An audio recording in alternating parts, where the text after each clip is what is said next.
James Reese was born February 22, 1881. His family moved to Washington, D.C. when he was 10 years old. He moved to Harlem, New York in 1904. In 1910, Reese organized the Clef Club. It's a society for African Americans in the music industry. In 1912, the club made history when it played a concert at Carnegie Hall for the benefit of Colored Musical Settlement School.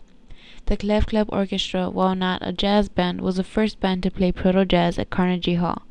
At that time, it was difficult to overstate the importance of that event in the history of jazz in the United States.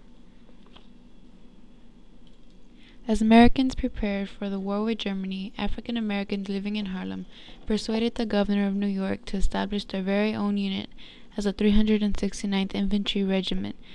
They also needed their very own regimental band.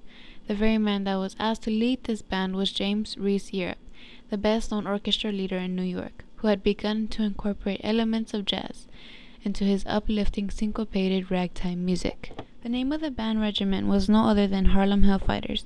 In February and March 1918, James Reese and his band traveled over 2,000 miles in France, performing for British, French, and American military audiences, as well as French civilians. Europe's Hellfighters made their first of 25 total recordings for France's recording company Pathé Brothers. Soon his music was a spectacular rhythm that whites and blacks were able to come together because of it. But unfortunately, on the morning of May 9, 1919, Europe was confronted by one of his drummers, Herbert Wright. When Europe brought his behavior to his attention, Wright soon became aggravated because he felt Europe never treated him well. So in return, he stabbed Europe in the neck, damaging one of his arteries with a penknife, making Europe bleed to death. May 9, 1919 was his last performance. Europe was granted the first ever public funeral for an African American in the city of New York. He was buried in Arlington National Cemetery.